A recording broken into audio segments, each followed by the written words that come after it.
Okay, I'm recording. I'm gonna try to make this shorter so I don't have to like combine it before I post it. Um, so yeah, I think well, my mom and I have had some success, maybe recently. I don't want to talk about it too much because I don't want to give myself too much hope. That'll like make me like not do things. But I still do think that my dad. I don't. I really can't speak because I don't know what's in anyone's, heart or mind or whatever.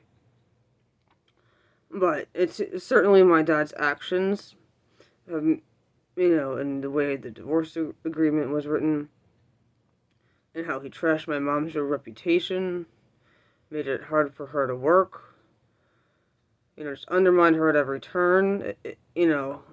She wants to move on. I want to move on, but we can't because we have to address my dad's sins, his wrongdoing. We're not stuck in the past. We just, we want, things, that are, wrongs to be righted. That's what we want. It's very simple. And then if that can happen, then we can finally move on. And then I don't have to make these videos anymore.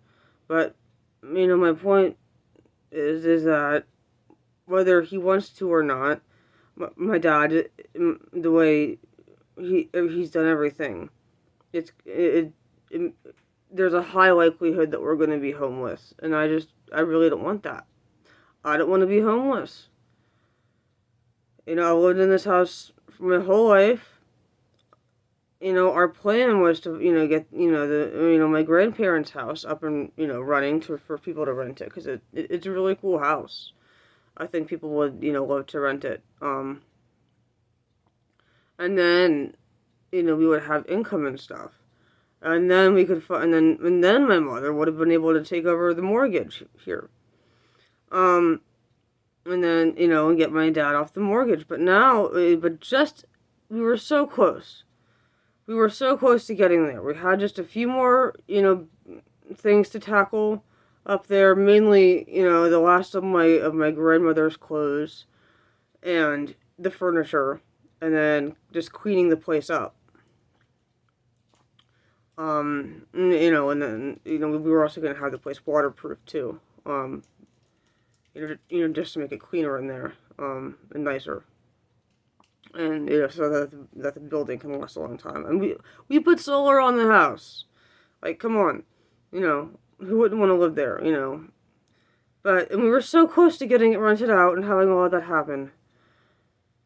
And, and then my dad's, his emails about, getting my mother off the mortgage, they also derailed us too. I remember one morning we got one, and we had a planned Aberdeen trip that day, and we lost a good couple hours just crying on the couch because we were so freaked out by what he said to us, or by what he sent to my mom about the house. Just made us panic every time he talked about the house in an email. Um, he was he was close to getting what he wanted. Now maybe we could have and should have told him that this was our plan, and maybe he wouldn't have done this. And if that's true, then that's on us. But I mean, he shouldn't have been so scary to begin with. He shouldn't have lied like he did. He shouldn't have, gotten all this fake sympathy, and he shouldn't have ruined my mother's reputation, and he shouldn't have taken my sister with him and brainwashed her against my mom and me. He just shouldn't have done that. And we were so close to having, to being able to give him what he wanted, and for us to finally have a stable foundation for ourselves. But then he took that all away because he's too impatient, and he doesn't realize how scary he is, and can be, and how scary he is sometimes, and how every message we would receive from him, even a happy birthday text, would feel like a threat. It would be very disrupting for both of us.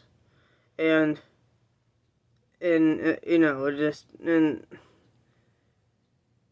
also the government's kind of going along with this, but also kind of not, because apparently the judge, in the case didn't really read many.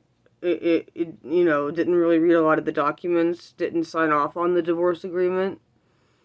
But then at the same time, my dad's been able, because of the way the divorce agreement was written, to get the court to appoint a trustee to sell the house, and she'll get 4% of the profits, or the proceeds from the sale, and that just seems like a real conflict of interest. Um, and it just really it bothers me. Um, there's just a lot that that the government's been allowed to do this. That that there was no real oversight of the divorce proceedings. But then at the same time, like now they've been able to, the court's appointed somebody to sell this house who's going to get 4%. And I mean, I guess if you're appointing somebody, that is a job, and you are entitled to payment for your labor. But it really does feel like a conflict of interest to be appointing these people when the county, I'm sure could hire people who are on salary to do this, and who wouldn't, have as much of a financial motive as a attorney in private practice would.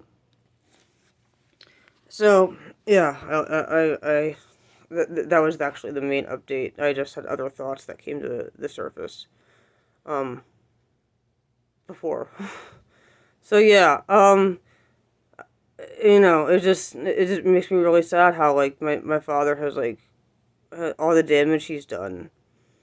How like it's psychologically shaken we've been by him. Like for me he's like worse than like any certain politician recently who's been a terrible person. Mainly because my father has affected me a lot more personally. He's done a lot more damage to me in my life personally, um, which I talked about before. So anyway, I'm going to end it now. I think I've said everything I have to say, because I'm really tired. Um, I'm just tired of all of this, having to worry about him. Um,